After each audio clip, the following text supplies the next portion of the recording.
In this edition of Southern Newsweek, over 80 secondary school netball teams converge on Dunedin for this year's championships. And in Invercargill artists' new art gallery is a 20-year-old dream come true. And 3 Queenstown venues are up for National Hospitality Awards.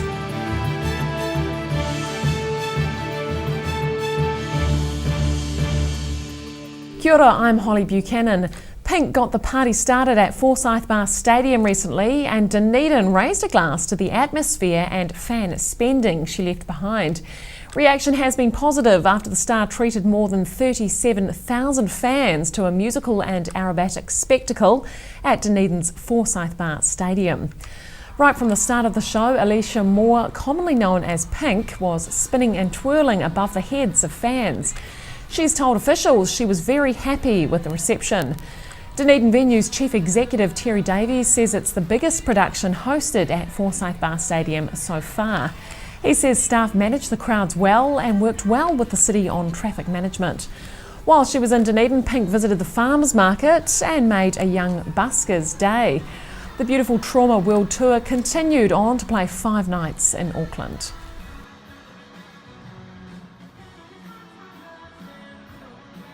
Over 80 secondary school netball teams converged on Dunedin for this year's South Island's Championships. With over 1,000 girls taking part, it's the pinnacle event on the netball calendar for many players. Keen to hold their title as defending champions, Dunedin's St Hilda's up against Columba at the South Island Secondary Schools tournament. Local organiser Nikki Patterson says the players are definitely taking the 3-day event seriously. The competition is really tough from year to year, and a number of teams will be vying for that top spot, both in A, B and C grade. She says amongst 1,000 plus players are undoubtedly some future silver ferns. There'll be some players that already play in the Bico League, although they are not paid, but there's very clear pathways for girls in netball at the moment. And we're really excited to see some of those players out on court over the next few days. Now in its 56th year, the annual tournament is a highlight for many of the players. This tournament, I think, would probably be a highlight for a number of players. And what's really nice to see is the coaches, the umpires, managers, spectators all renewing their friendships from the time that they used to play in the tournament. So it's been going for about 55 years now. So every year we come back and we see people that we've had affiliations with, or your old school. So it's not just about the winners, it's about the friendships and all those sorts of things in sport too. It's a fabulous tournament. By the end of Thursday, 12 teams will find themselves relegated to either a higher or lower grade. And the top 5 A-grade teams will compete against their North Island counterparts at the National Champs in Timaru next month. In Dunedin, for the South Today. The opening of Invercargill's newest art gallery is a dream come true for one local artist. Greg McDonald has waited 20 years to open his own gallery. And among the traditional paintings and sculptures, there's also some 21st century digital art. Paying tribute to his great-grandfather's art gallery, Invercargill artist Greg McDonald finally has his own. I remember hearing stories of my great-grandfather running an art gallery in Invercargill, and I always knew that there was some art in my blood.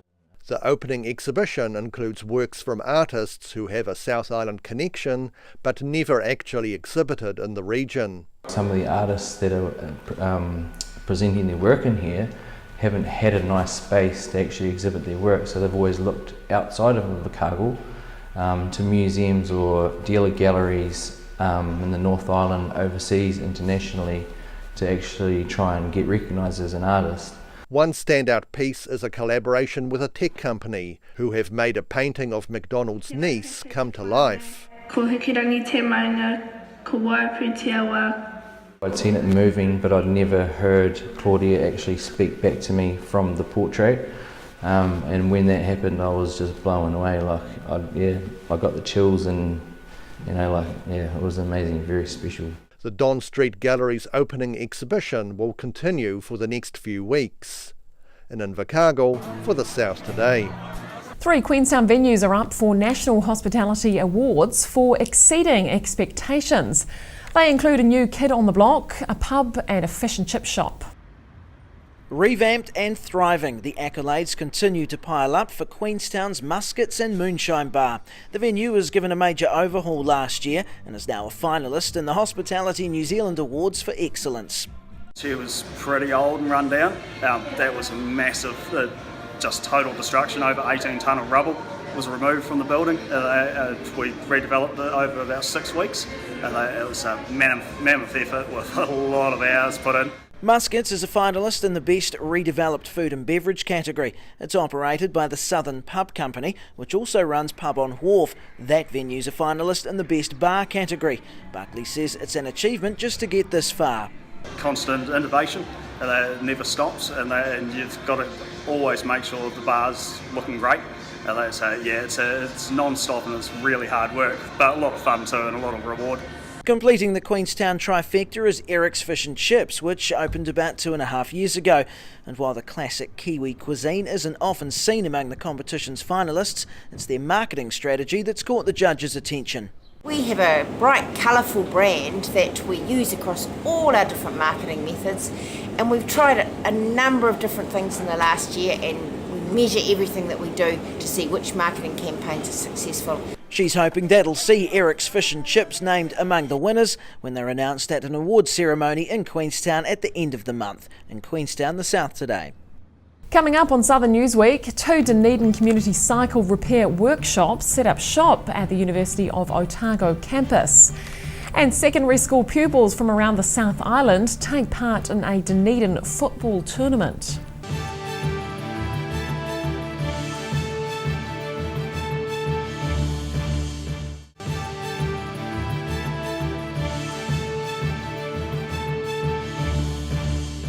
Welcome back. Alpacas from throughout the South Island lined up in all their colours in Christchurch last weekend.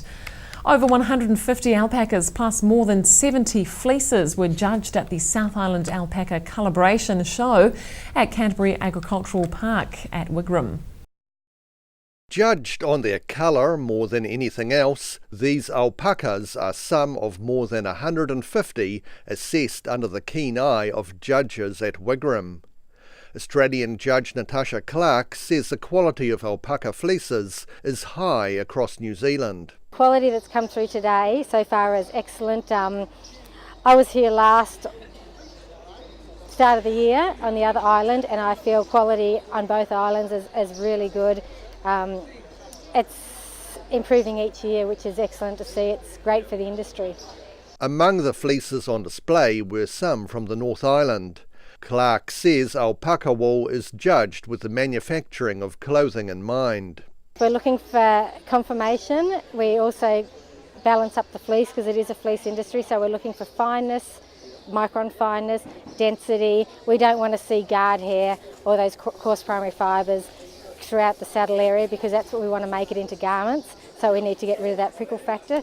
Saturday's calibration show is different to most competitions, as there is a supreme winner in each of the 7 colour classes. If you're a coloured breeder, this is a really good way to come to these coloured shows and see where your black or your coloured wakaya sits in those shows. The next event on the alpaca breeders' calendar is the National Expo in early October, also held in Christchurch. In Wigram for the South Today. 2 Dunedin community cycle repair workshops set up shop at Otago University campus recently. The groups offered their services to students and visitors on the university lawn as part of Environment Week. Giving pedal power a helping hand. Mechanics from 2 Dunedin community bike repair workshops are at Otago University as part of Enviro Week. Cycle Workshops coordinator Alex Gorry says he hopes events like this will help motivate commuters onto 2 wheels instead of driving in cars. I just like biking and I like getting other people on bikes as well. I think it's quite a nice low carbon transport option, and that's probably one of the big motivators for me. Showing students and faculty how to maintain their own cycles, Gorry is keen to share his knowledge with others so they can be empowered. It's just nice to be able to showcase the services we offer and help people work on their bikes. I mean, this is what we do 4 days a week, just for a couple of hours in the 2 workshops that we've got, but it's quite nice just bringing that out to a different sort of context. He says the groups are keen to help the environment by repairing as many bikes as possible, getting them on the road again. We actually salvage bikes from the Green Island landfill and just get them up and running and then back out in the community. So yeah, I guess there's like an emphasis on low waste in the processes and the work that we do. Dory says using their workshop is definitely not user pays and runs on the smell of an oily rag, as they only receive donations for their time and skill. All of it runs on a core hire basis, so it's just you pay what you can afford, and that hasn't always been in terms of money. Like people have brought us food and stuff in the next session, and that's quite a cool exchange. I think it can be quite empowering for the people getting the service. The workshop continues at the university tomorrow. In Dunedin, the South Today. Snow sports lovers donned an array of weird and wonderful costumes recently as they attempted to pull off their best tricks into an ice-cold pool at the Remarkables. It was all part of Queenstown's annual Jump and Freeze competition, with competitors vying to out-jump and outdress each other for the $1,000 prize money.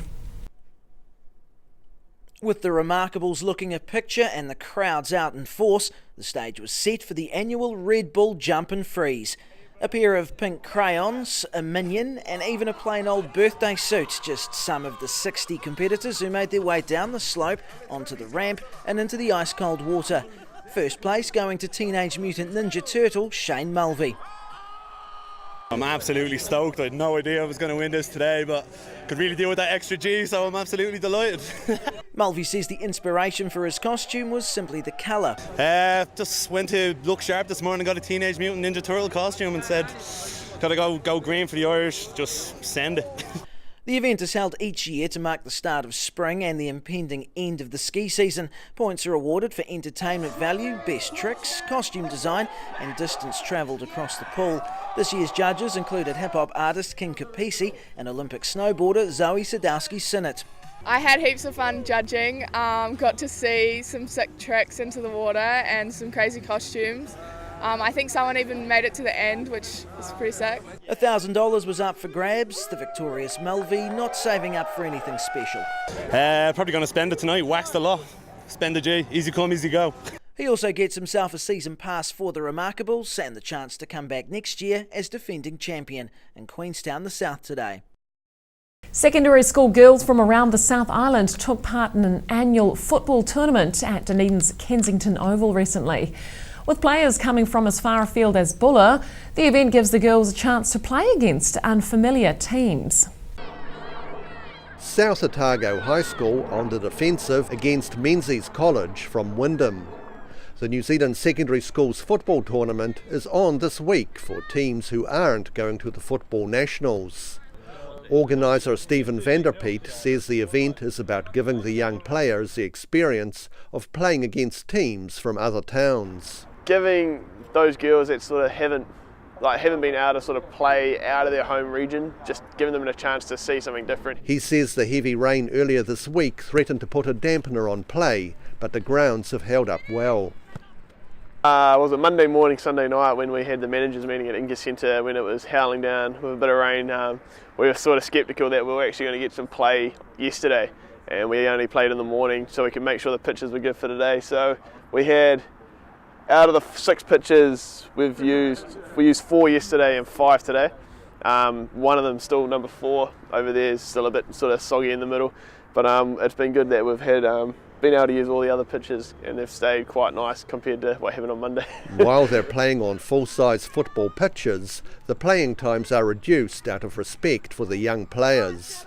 We only do half an hour half sort of thing each way, so it's an hour game in total, so it's a bit bit smaller, but it's good. They love it. They relish the time out there. The girls' football tournament continues at the Kensington Oval tomorrow and finishes with finals at Tahuna Park on Thursday. In Dunedin, for the South Today. After the break on Southern Newsweek, 8 school ice hockey teams pit their skills against each other in Dunedin, and a New Zealand Citizenship ceremony is marked with a special performance.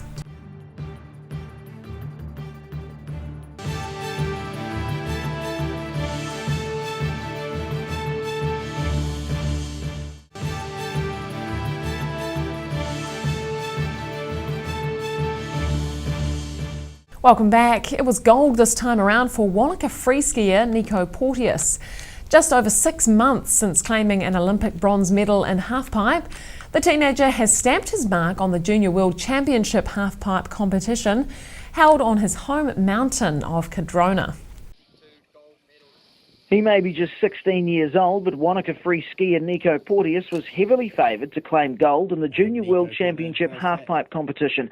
And after qualifying top for the final at Cadrona, the Olympic bronze medalist didn't disappoint. It's really cool feeling, especially be able to do it at home.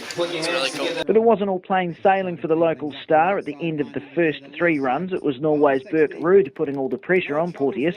But with a score of 93.8 in the second run, he secured the lead and didn't let go. I was a little bit stressed.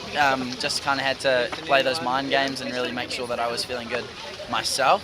But no, I was super happy. In the women's free ski, Estonia's Kalli Soldaru claimed her second junior world title this week, once again proving her class. I'm really happy. Today I did my first nines after my ACL injury, so pretty stoked about that. And despite struggling in practice, American Toby Miller's huge first-run score was enough to see him take out the men's snowboard competition in Queenstown, the South Today. Ice hockey was among the sports being played at the secondary school's sports tournament in Dunedin recently. 8 teams pitted their skills against each other in a sport that's growing in popularity across the country. Wakatipu defending their goal against Mackenzie combined. The Dunedin Ice Stadium has seen 8 different teams vying for supremacy during this week's annual secondary school ice hockey tournament. Mackenzie combined are the defending champions, but this year's team has quite a different makeup of players, including 2 girls from Dunedin. The B grade trophy was last won by Mackenzie combined, so we're actually the defending champions, but that was quite a different team. It was mostly from Mackenzie College, whereas these students are drawn from Mackenzie College, Timaru Boys High School, Timaru Girls High School, and from Otago Girls High School. Adams says the mix of boys and girls is a common sight in New Zealand school ice hockey teams. It's not unusual. There's quite a lot of girls. There's not as many girls in our team as usual. We generally have about 3 or 4. And while ice hockey is notorious for fights breaking out in overseas matches, she says ice hockey at school grades is not a rough sport. Ice hockey at this grade, it isn't rough and dangerous. And actually, because my son's played ice hockey for years, very few injuries, really very few injuries in ice hockey compared to other sports. I would say it's probably safer than rugby, actually. The tournament finishes up at the Dunedin Ice Stadium tomorrow. In Dunedin, for the South Today. A replica of a World War I fighter plane has been built by a group of aviation enthusiasts in a North Canterbury shed. One of the men behind the creation of a 3/4 size Fokker Eindecker says it took a few years to put the model together, and he has high hopes. Meet the Fokker. A German-made scourge of the First World War sits in front of its Ashburton shed. It's a 3/4 scale replica of a plane which gave the German Air Corps the advantage for most of 1915. So this is a replica Fokker Eindecker, scaled down to 3/4 scale. So it's a World War I fighter, the first fighter plane to actually ever be used. It was designed by the Germans in 1915. Ross Brodie says it's taken a small team a couple of years to finish building the Fokker Eindecker, and he's hoping to get it airborne. Myself and probably about 8 other people, just quietly progressing through the build, doing different stages, and you know, as the course it keeps going, the list keeps getting smaller and smaller with jobs to do, and yeah, we just run out, so she's all good to go when the weather clears. The Eindecker was the first purpose-built German fighter fitted with synchronisation gear, enabling the pilot to fire a machine gun through the arc of the propeller without striking the blades. It gave the German air service a degree of superiority from July 1915 until early 1916. The group's just waiting for the mid-Canterbury skies to clear before they can test their handiwork in North Canterbury, the South today. And finally, 70 people from Otago took the big step to become New Zealand citizens this week. The ceremonies are a regular occasion in Dunedin, but this week's event was marked with a special performance. Celebrating his new citizenship in style, local identity Robert Fugar showing just how much it means to become a New Zealander. He's one of 70 local residents who were officially granted New Zealand citizenship at a ceremony in Dunedin today. It's a dream come true. I really be looking forward to this day because I've always loved being in this country, New Zealand. Beautiful people, and I'm so happy to be officially part of the family. Fugar's been living here for 5 years and says the occasion was a good chance to bring some Ghanaian culture to the south. I came here with my family and as a musician, as you saw today that I performed. For the first time I heard that there's a little performance at a New Zealand Citizenship ceremony. And as a professional drumming tutor, he's looking forward to continuing to pass on his skills to the people of his adopted country. I've started 5 years back sharing my love for African music and dance all over New Zealand. I live in Dunedin, but I travel all over New Zealand, so I'll continue doing that because it's all about the community, bringing the community together, and that is what my music is all about, so I'll continue doing that. Today's ceremony also saw people from as far afield as Russia and Panama officially becoming Kiwis in Dunedin, the South today. And that's all for this edition of Southern Newsweek. Get online and check us out on Facebook or keep up with Southern News via our website, channel39.co.nz. I'm Holly Buchanan. Thanks for watching.